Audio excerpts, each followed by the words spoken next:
And now, all of a sudden, Crimea Castle looks bright and happy again. Ashnard's very presence was apparently turning the whole place dark and angsty looking. Yeah, this is kind of weird. Maybe it was an overcast day when we were fighting that battle. Anyway, we actually get a totally new portrait for Ike here. It's kind of like the stance of promoted Ike, but in the outfit of original Ike. And a lot of people like this outfit on him better, so I guess it just shows the Ike in his original Grail Mercenary outfit, but with all of the character development that he's had throughout this journey. Also, we have this great song again.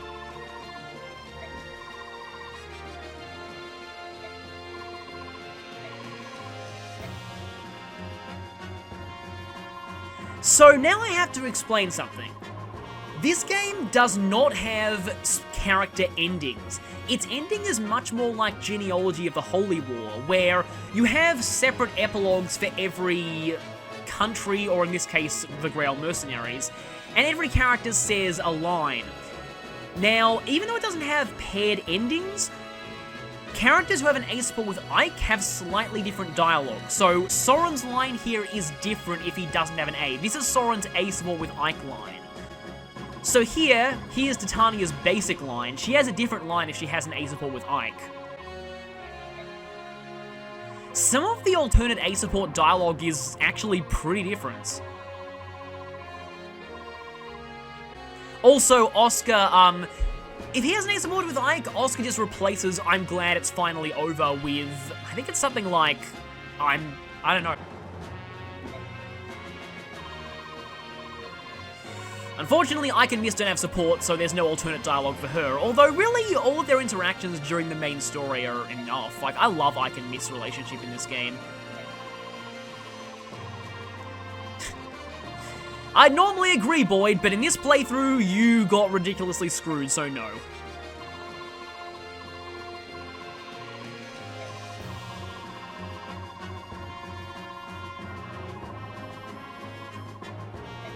And Rolf practiced so much, he got a better strength growth than Boyd in the sequel. I'm not joking about that, that's actually true.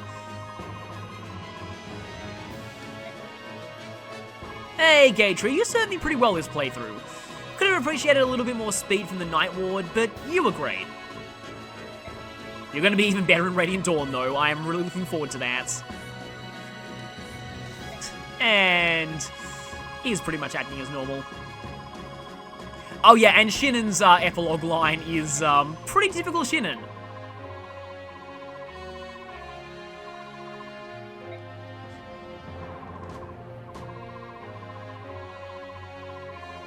And from this point on, Mia is officially a member of the Grail Mercenaries.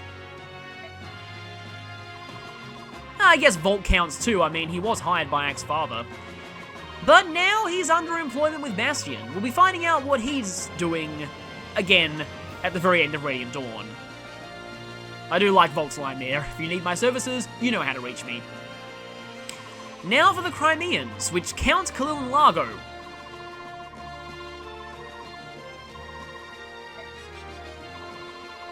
And Elincia's back in her regular clothes, and Happy Elincia, which is a portrait you don't see all that often. And yes, she has slightly different dialogue if she has an A support with Ike as well.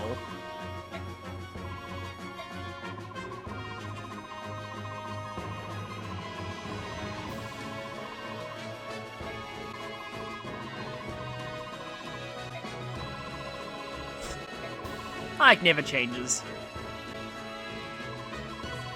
And I'm looking forward to what you have to say here.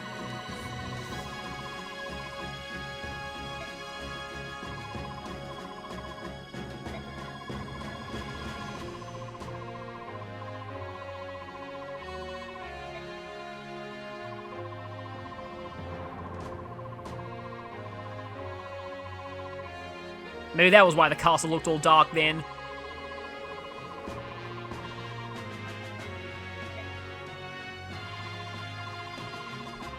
You know, I wish Kieran got more base conversations. Now that I think about it, I think he only has one. He gets a bit bigger of a role in Radiant Dawn though, so I guess there's that.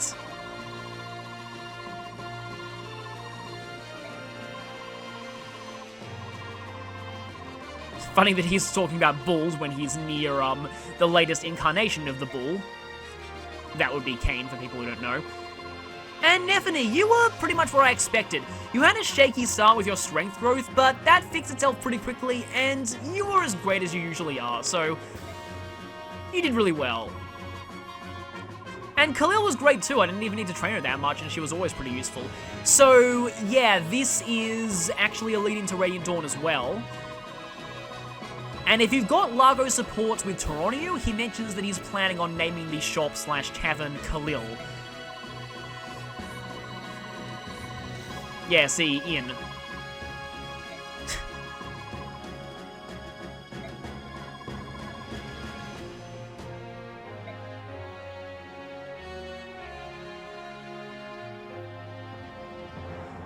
Now those from Baeon.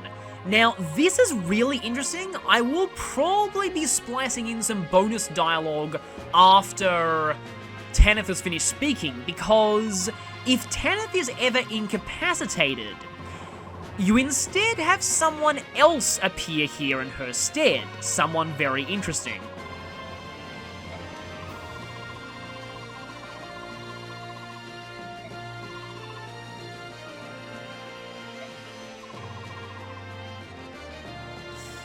Rest in peace that one Holy Guard who was actually pretty amazing. And also rest in peace that other Holy Guard who bravely stood in Ashnard's path and was bravely cut down without a second thought.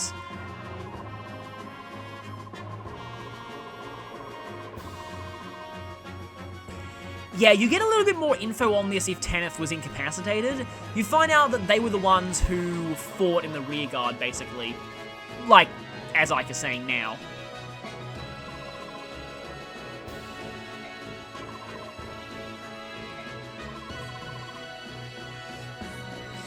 Yeah, two of the only non-jerks in Baeon. Well, apart from everyone we see here.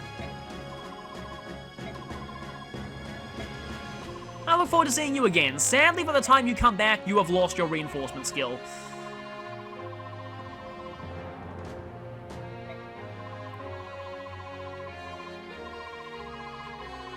Sadly, Marsha is not an official Grail mercenary after this game.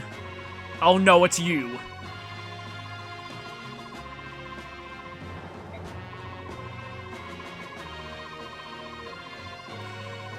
Yeah, live a more responsible life. Unfortunately, it doesn't last.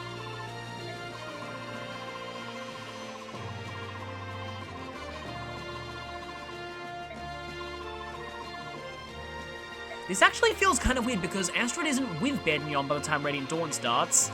And it's you again. I really like Devin as a character. I'm kind of ashamed that I didn't get to show more of his conversations.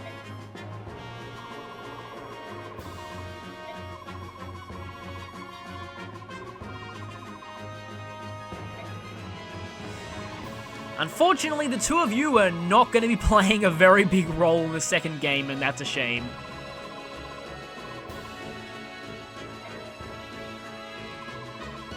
And Stefan. He's a man of few words, as always.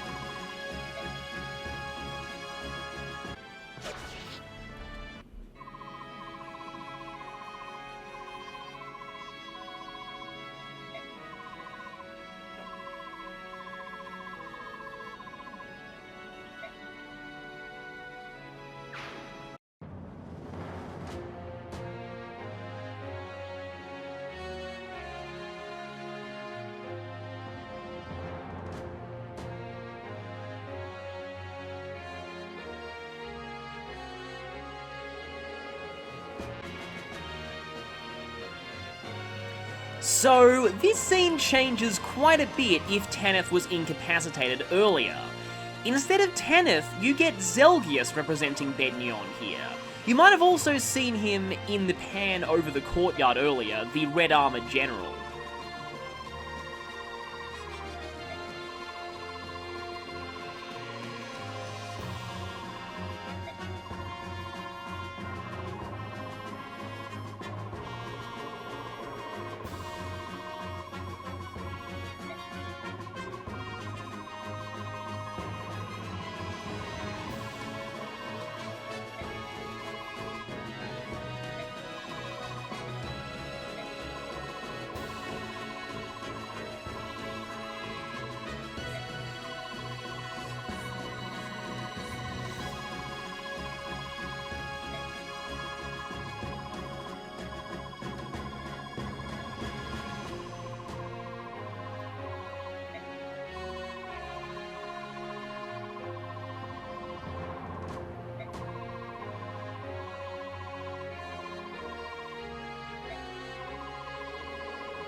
And the rest is the same, but you get a little bit more of an indication that Baeon is gonna have a presence in Daen after the war, and that becomes significant later.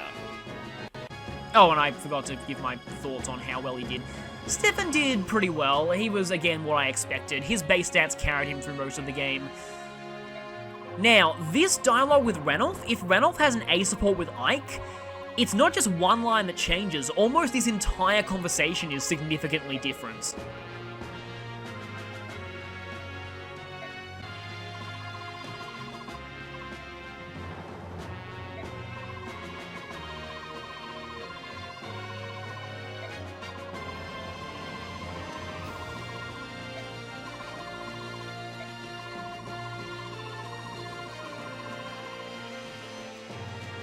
Yeah, that is a little too close to the people who did that to you.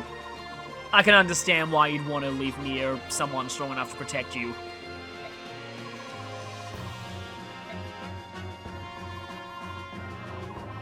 And Gifka, I still like using him in the final chapter a lot.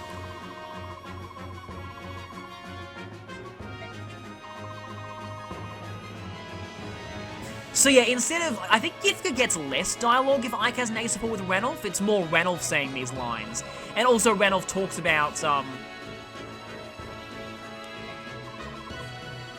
yeah, so these lines where Gifka says Gallia won't be sparing much effort to the reconstruction, it's instead Ranulf who says those if he has an A support with Ike. He's like, oh, by the way, Ike, you'll be seeing me soon. I'll be coming back here, and then he basically gives that speech instead of Gifka.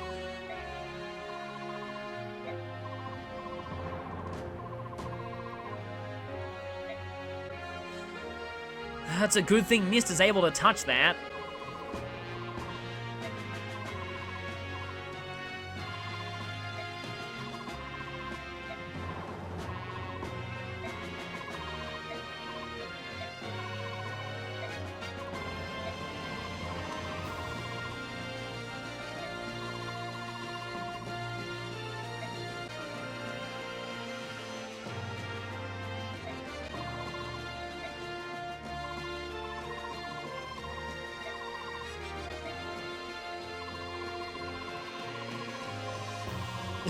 And Leth is still being a tsundere.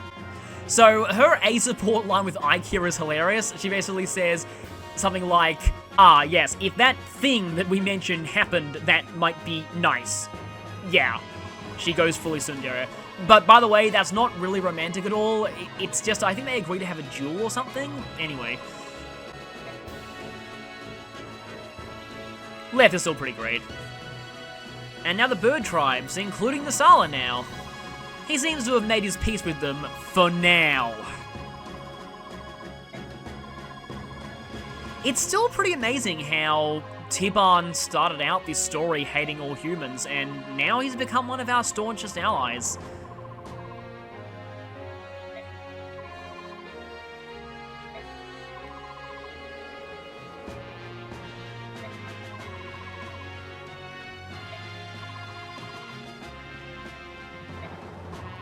As always.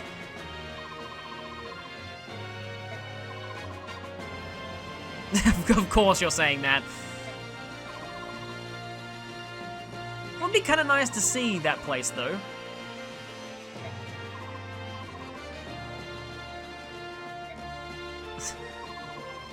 I mean, the fact that you helped defeat Ashnard is probably going to do wonders for your reputation.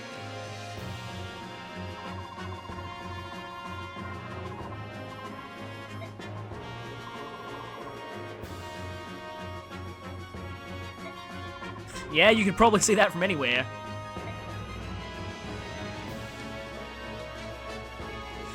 And now those from Daen, which as you can see here includes Ileana. I don't know if Ileana is actually from Daen though, and yeah, Jill, you... I mostly use Jill because of her character development during the story, but you are amazing. Your stats are great all round, flyers are always great, and you're going to be great in Radiant Dawn too. And of course, Har can finally sleep. Don't sleep too long though, we're gonna need you in a few years. Oh boy, that's an understatement. Understatement of the year right there.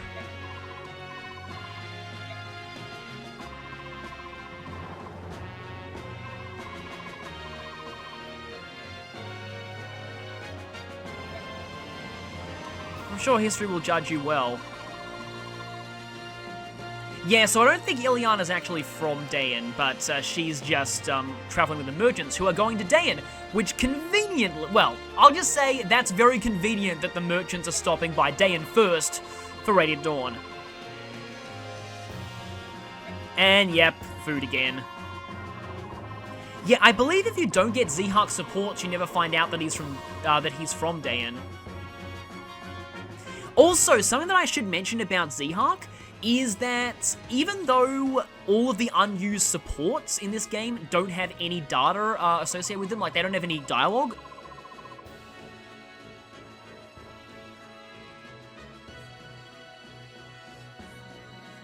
there is an unused line for Zihak there for if he has an A support with Ike, which indicates that they originally had support but got cut. That would have meant that Ike had 2 Earth support allies, which would have made him ridiculous, but maybe that's why they cut that out.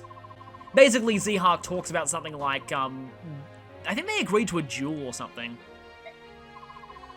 So, this dialogue here is different if Nasia died, obviously.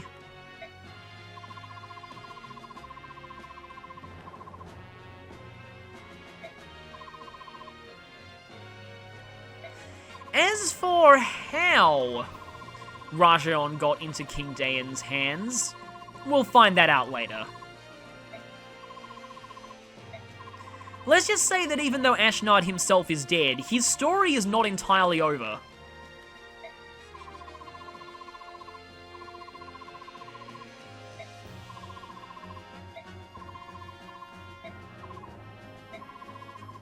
And this line confuses a lot of people. They actually mean his body.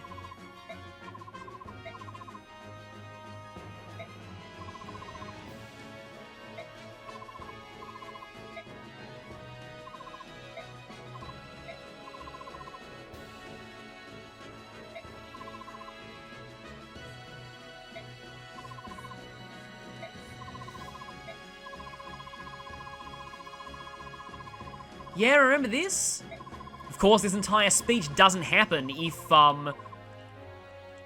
you didn't beat the Black Knight. I don't think this is true, though. Ike is much more mature now than he was at the start of this journey.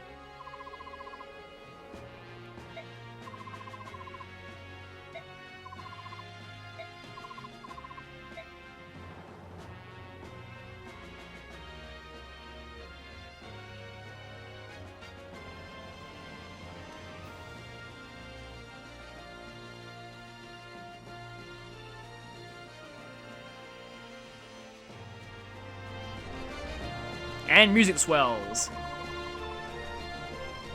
And from here on, the text is all auto-scrolling. This is the point of the game that speedrunners really hate, but I guess they end the timer the moment that Ashnard goes down anyway. There's a scene in Blazing Sword that's very similar, where the text auto-advances like this. I should be quiet though, this is good dialogue. Notice how there's both Laguz and Baeon walking the streets here.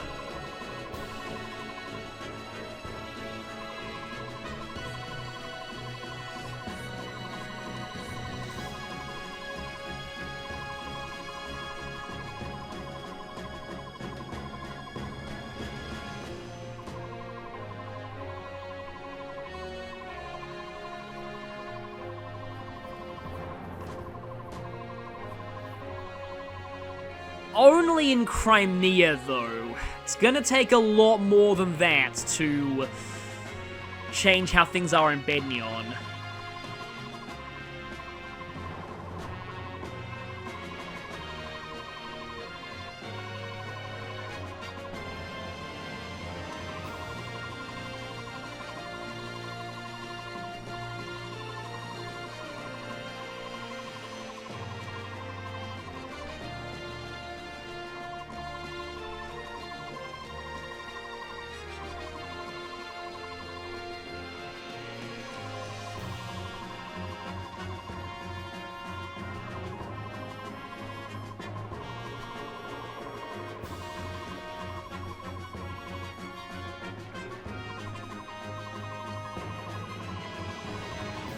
Just realized that this is at least the second Fire Emblem game that ends with a Coronation, because FE6 also ends with a Coronation.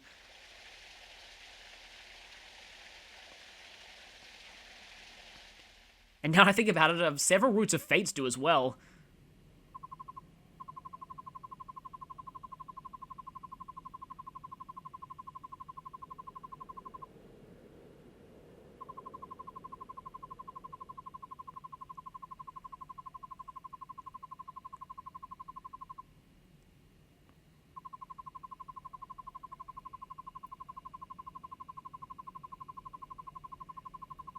Yeah, Elincia must have it really tough now.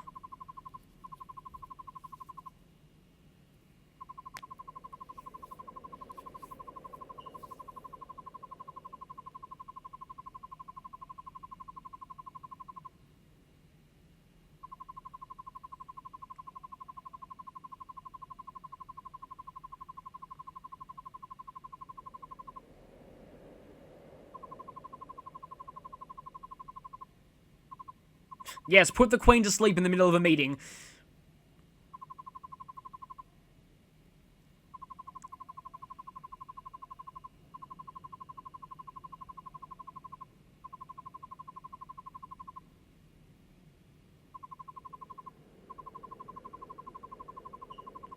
It's almost like there are unanswered questions to set up a sequel.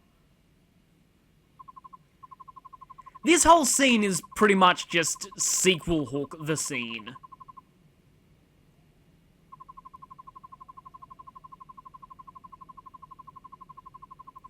So yes, Altina was one of the three heroes. Hey there, person who appeared earlier in the game with ridiculously high stats who's definitely not going to become important later.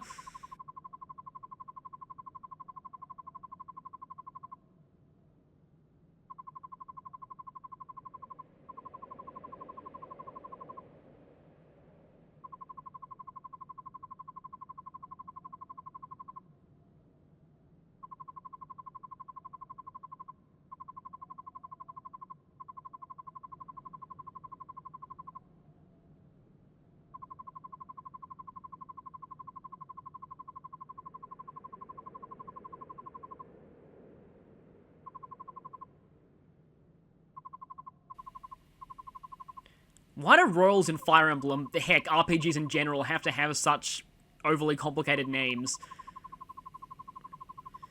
But yes, it turns out Altina was Sanaki's ancestor all along.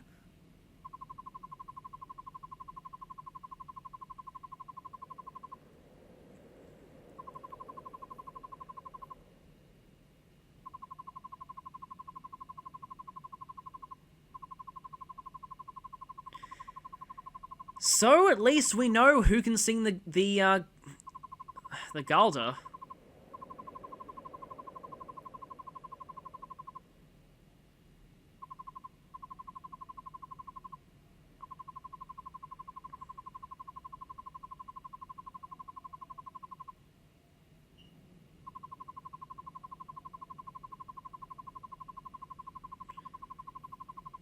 Yes, Altina was the only one who could sing the Song of Release, and she founded the nation that wiped out the Herons. There's no way that can be a coincidence.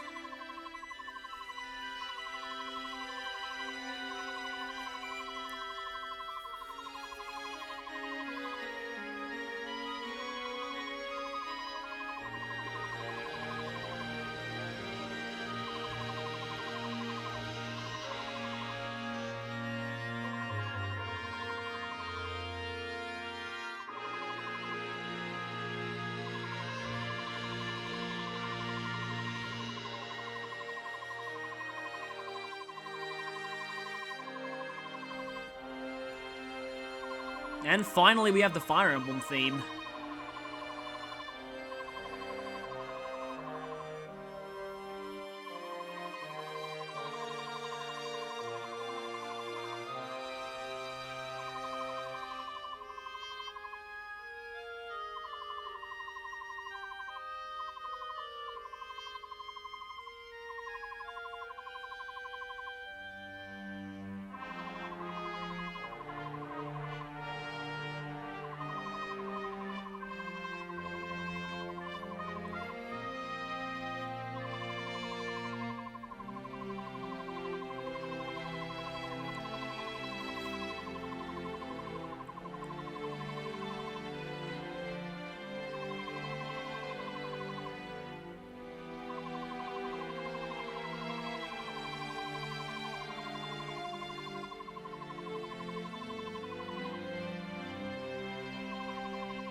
Ike isn't one for lofty titles.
Well, that's not ominous at all.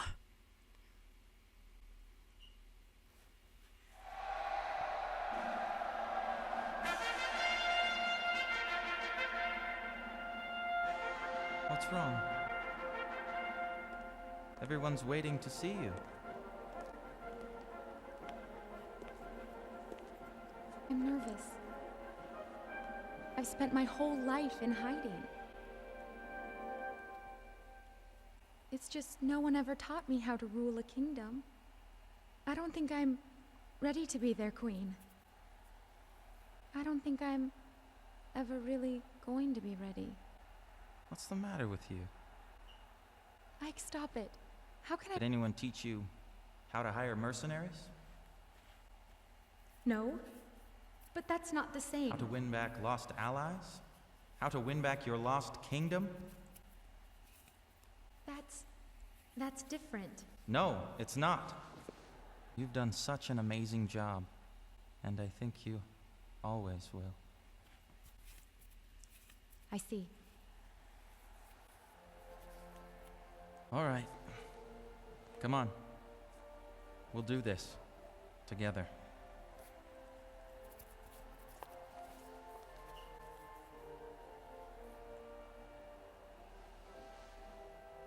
Thank you, my Lord Ike. I am so blessed to have met you.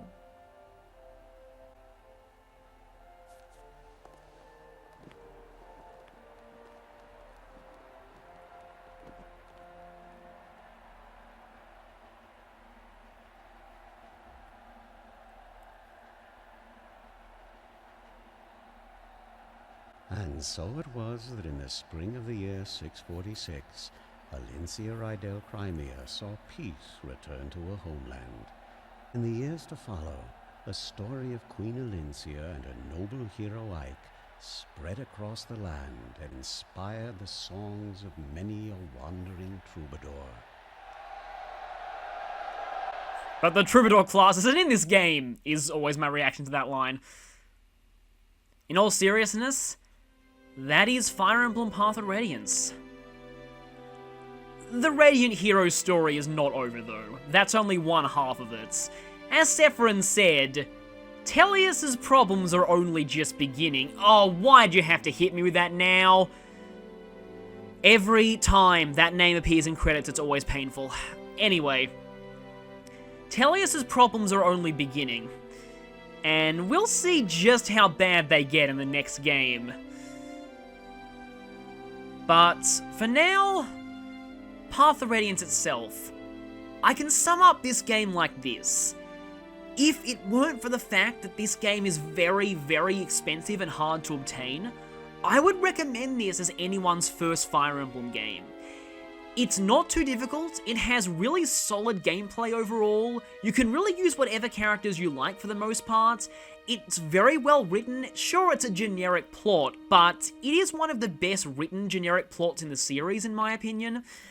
It has great music, it has really amazing characters. I love the characters in this game. Tellius easily has my favorite characters in the entire series, both heroes and villains.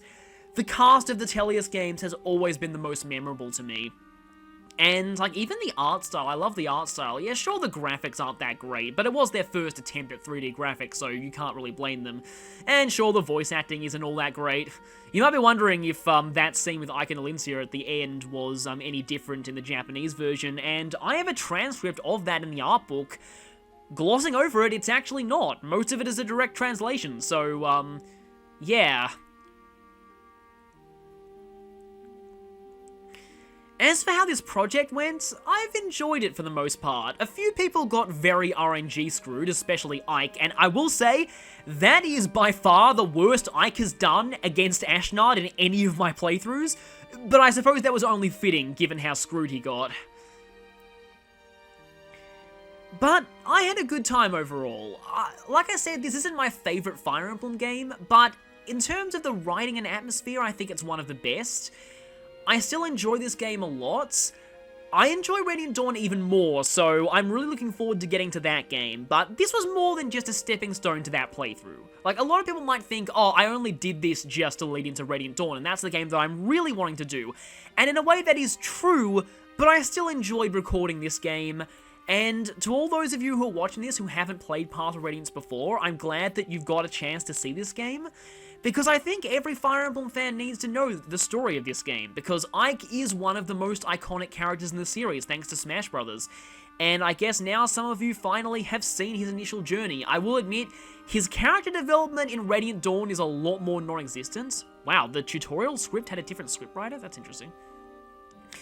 And there is a lot less character interactions in Radiant Dawn because of quite a lot of annoying things. Oh yeah, Sachiko Wada, I think I recognize that name. Didn't they do the portraits for the GBA games?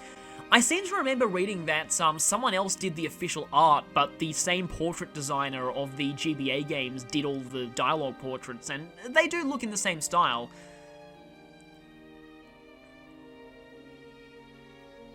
But this has been a pretty good experience. I have had a lot of technological troubles, both with my capture device and with my editors. Mostly concerned with the beginning and the end of the playthrough. It was really weird. It was mostly just at the beginning and the end. But that still didn't really detract much from my enjoyment. I had to cut out a few little bits of glitching in some of the later parts. I hope that didn't, I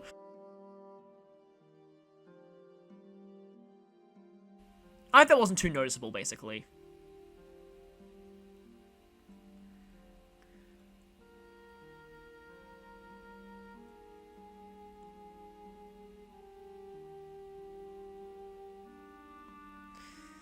Seriously, all these people who composed the music, that is just, soundtrack in this game is great. I will say, Radiant Dawn has some great songs, but I think Path of Radiance is more consistent music-wise. Almost every song in this game is great, whereas Radiant Dawn has a lot of really great songs, but also a lot of forgettable songs, and some outright bad songs.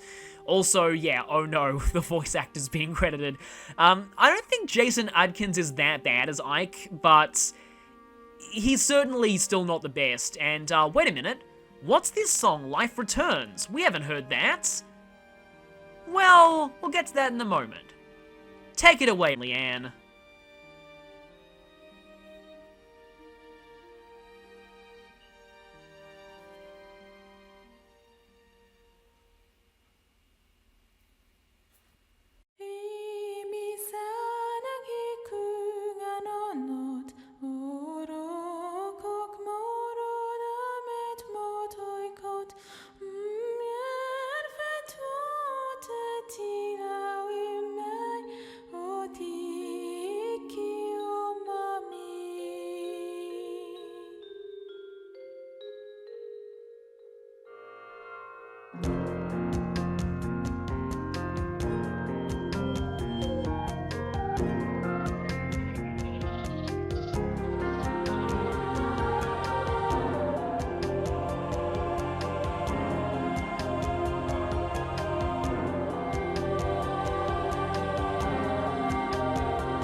And so ends Fire Emblem Path of Radiance. I'll see you all again next time, because there is more in this game to cover. There are the trial maps, and I want to do a video on fixed mode.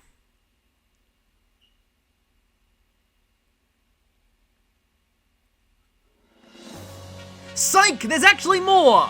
This is one of my favorite parts of the game. We get to see records of all of the chapters that we've gone through, how many turns we took, how long we took, so this should probably show how much I cut out of the videos. And in addition to that, we get it all set to the best rendition of the Fire Emblem theme to have ever been played in the entire series, and I will fight you if you say otherwise.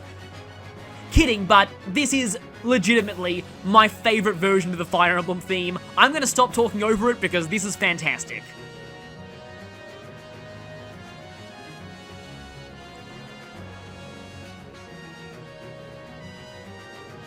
Also, lol, Daybreaks is counted as one chapter, so 2 hours, 40 minutes, yeesh. You know, I think this counts time in the base. I'll stop talking now.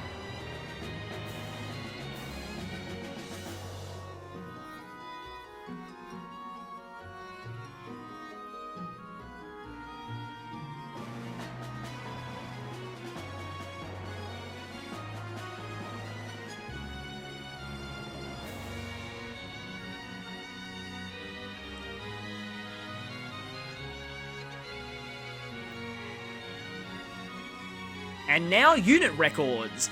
It's gonna rank every unit in the playthrough based on number of kills. So we start out at 0, and we'll work our way up. And yes, the top 3, I believe, or is it top 5, get special treatments. I'm looking forward to finding out who they are.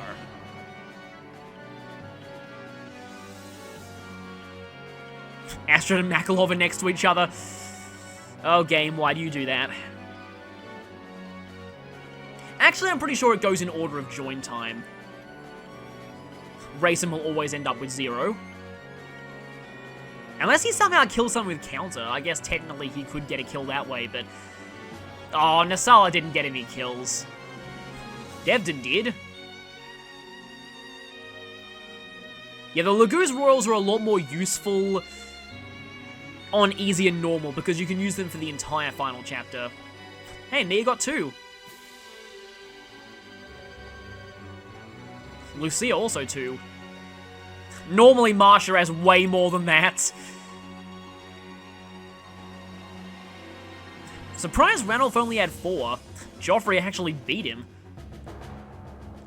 Okay, Nasir only had 5. One of those was Ashnard, so he should count as like 50. Eliana had 6, not bad.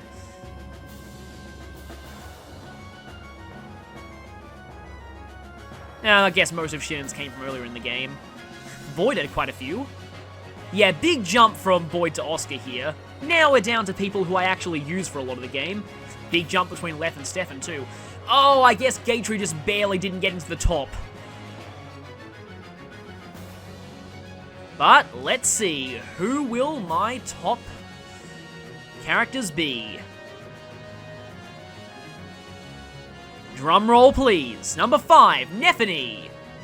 Kind of expected it to be higher. Number 4, Ike. I expected him to be a lot higher, but I guess his speed had issues. Number 3, Jill. I also expected you to be higher. Oh, I think I know who got number 1 then. Number 2, Soren. Oh, great. Didn't want this to happen, but... Hey, okay, she only beat Soren by a few kills, but yeah. So, in my first playthrough, Titania got first, and it wasn't even a contest. She had like 300, and the person below her had like 50.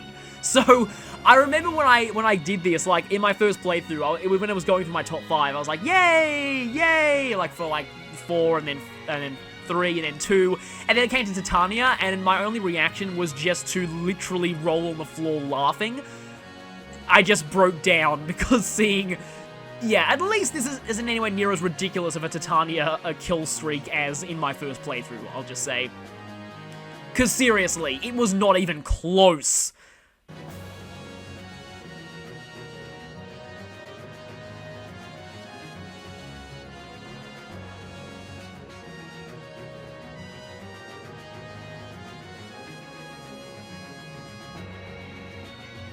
In second place, we have Leth with 46 wins. And in first place, it's Titania with 241 wins!